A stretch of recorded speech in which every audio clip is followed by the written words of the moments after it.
It's time to ask Chat GPT to write a Witcher story. First, let's get the rough outline for an exciting Witcher story. Let's get the AI to create chapters from that outline. And now let's get the AI to write those chapters. Here we go. Gerald sat in the mayor's office, listening to the man's account of the recent deaths that had plagued his village. As the mayor spoke, Gerald observed his body language, noting the man's discomfort at having to admit that he could not protect his people. "The villagers are scared, Witcher," the mayor said, wringing his hands. "They believe that they are being attacked by wraiths.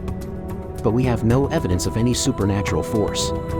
That is why I have come to you." Gerald nodded, understanding the gravity of the situation. If the villagers were convinced that they were under attack, it was only a matter of time before they turned to panic and chaos. "I'll take the job," Gerald said, standing up. "But I'll need to see the crime scenes and talk to the witnesses." The mayor nodded, relieved that Gerald had agreed to help. As they left the office, Gerald noticed that the villagers were watching him with a mix of fear and hope. As Gerald walked through the village, he could see the signs of tension and fear everywhere. People whispered to each other and children clung to their mothers' skirts. He made his way to the first crime scene, where he saw the body of a young man lying on the ground. Gerald examined the body, noting the strange markings on the man's skin. He looked around, searching for clues that might help him identify the killer. As he worked, he could sense the eyes of the villagers on him, watching and waiting.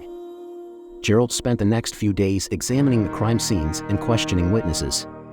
He learned that the two families had been locked in a bitter feud for generations, fighting over land, money, and power. The feud had escalated in recent years, and tensions were running high in the town. Gerald also discovered that the families had been hiring mercenaries to attack each other, and that the latest deaths were the result of a raid gone wrong. The wraith markings on the victims were simply a ruse to throw off suspicion. As Gerald dug deeper, he began to uncover a web of corruption and greed that had taken hold of the town. The families had bought off local officials and businessmen, ensuring that they could get away with whatever they wanted. Gerald's investigation leads him to a group of corrupt officials and businessmen who seem determined to obstruct his progress. They warn him that he is meddling in affairs that do not concern him, and try to bribe him into abandoning the investigation. Gerald, however, is not easily intimidated. He knows that there's more to the case than meets the eye and refuses to back down.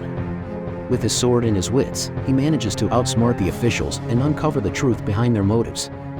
He learns that the two wealthy families in the area have a lot of influence in the town and have been using their wealth and connections to sway the authorities in their favor. They have been involved in a long-standing feud that has escalated to the point of a curse being cast on each other's family members. Gerald realizes that if he is going to break the curse and bring peace to the village, he will have to take on not just the families, but also the officials and businessmen who have been supporting them.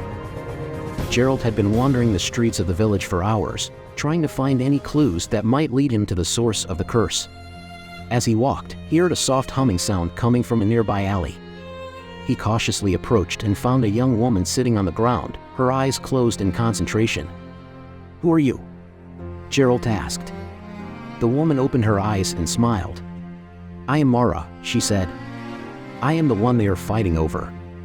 Gerald was intrigued. "What do you mean?" Mara explained that she had been born with a powerful magical gift, one that the families believed would give them an advantage over their rivals. She had been passed back and forth between them like a valuable piece of property, forced to use her magic to aid their causes. "But I want no part of their feud," Mara said. "I just want to be left alone." Gerald could see the fear and exhaustion in Mara's eyes. He knew that he had to protect her from those who sought to exploit her abilities. "Come with me," he said, holding out his hand. "I will keep you safe." Mara hesitated for a moment before taking Gerald's hand. They walked together through the streets, staying hidden from the watchful eyes of the corrupt officials and businessmen. As they walked, Mara told Gerald more about her powers. She explained that she could see the future, but only in vague and confusing glimpses. She had been having strange visions lately, ones that seemed to be connected to the curse. Gerald listened carefully, thinking about what this could mean for his investigation. As they reached a secluded alleyway, Mara suddenly froze. "What's wrong?" Gerald asked. Mara pointed to a nearby rooftop, where a figure in dark robes was watching them. Gerald recognized the telltale signs of a mage and drew his sword. The mage began to chant, calling forth a powerful blast of magic. Gerald and Mara barely managed to dodge out of the way as the blast hit the ground where they had been standing. Gerald charged forward, his sword flashing in the sunlight. The mage countered with a barrage of magical attacks, but Gerald was able to deflect them with his sword. As they fought, Mara used her powers to sense the mage's movements and warn Gerald of incoming attacks. With her help, Gerald was able to gain the upper hand and strike the mage down. Panting from the exertion, Gerald turned to Mara. "Are you all right?" Mara nodded, her eyes wide with wonder. "You're amazing," she said.